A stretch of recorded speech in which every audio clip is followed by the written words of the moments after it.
అదేవిధంగా ఆడపిల్లలకు స్కూటీలు ఇస్తామన్నారు. మా చదువుకున్న పిల్లలకు ఏడాదిలోగా 2 లక్షల ఉద్యోగాలు ఇస్తాము అన్నారు. ఇట్లా 420 హామీలు ఇచ్చింది.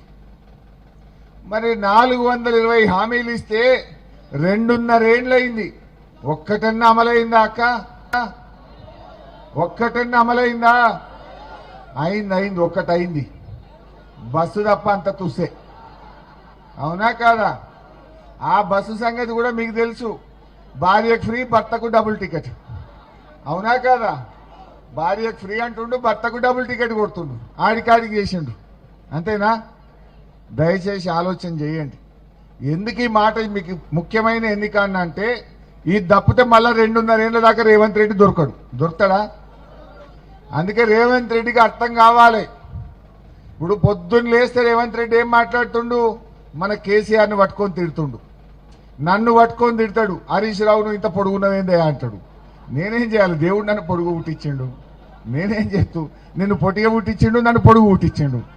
నా పొడుగును పట్టుకొని తిడతాడు రేవంత్ రెడ్డి. ఏ మీటింగ్లో పోయినా నన్ను తిడితే ఏమొస్తుంది? కేటీఆర్ను పట్టుకొని, ఆయనకి ఇంగ్లీష్ రాదు రేవంత్ రెడ్డికి.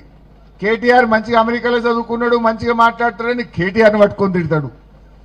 మన పెద్ద సార్ కేసీఆర్ తెలంగాణ తెచ్చింది ఎవరు? తెలంగాణ తెచ్చింది ఎవరు?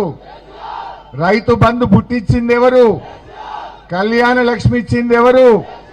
దవాఖాన పోతే దుబ్బాకలో 100 పడకల ఆసుపత్రి కట్టి బిడ్డ కాన్పు చేసి కేసీఆర్ కిట్ ఇచ్చింది ఎవరు? ఇవాళ ఇంటింటికి మంచినీళ్ళు ఇచ్చి అక్క చెల్లెలు బిందెలు పట్టుకోకుండా రోడ్డు మీదకి రాకుండా మంచినీళ్ళు ఇచ్చింది ఎవరు? కాళేశ్వరం ద్వారా దుబ్బాకకు కాలువలలో నీళ్లు తెచ్చింది ఎవరు? ఇవాళ ఇట్లా చెప్పుకుంటూ పోతే ఒక 100 చేసిండు కేసీఆర్. సరే,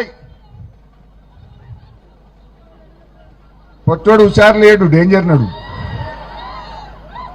అయితే ఈరోజు నేనేమంటున్నా అంటే, దేవుని దయ నీ అదృష్టం, లాటరీ తగిలింది, ముఖ్యమంత్రి అయినావు. ఓకే, అయినా ఉన్నప్పుడు నువ్వు కేసీఆర్ కంటే మంచిగా పని చేయి. కేసీఆర్ 2000 ఇచ్చిండు, నువ్వు 4000. కేసీఆర్ కళ్యాణ లక్ష్మి ఇచ్చిండు, నువ్వు తులం బంగారమి. అరే కేసీఆర్ 10,000 రైతు బంధు ఇచ్చిండు, నువ్వు 15,000. కేసీఆర్ 24 గంటల కరెంట్ ఇచ్చిండు బాయికాడ, నీకెందుకు ఇయ్యే శాతం అయితే లేదు? మున్పటి లెక్క కరెంట్ వస్తుందా బాయికాడ? సాయంత్రం 5 గంటలకు పోతే పొద్దుగాల 5 గంటలకు వస్తున్నది. 12 గంటలకు వచ్చింది కరెంట్. ఎరువులు బస్తాలు మున్పటి లెక్క దొరుకుతున్నాయా?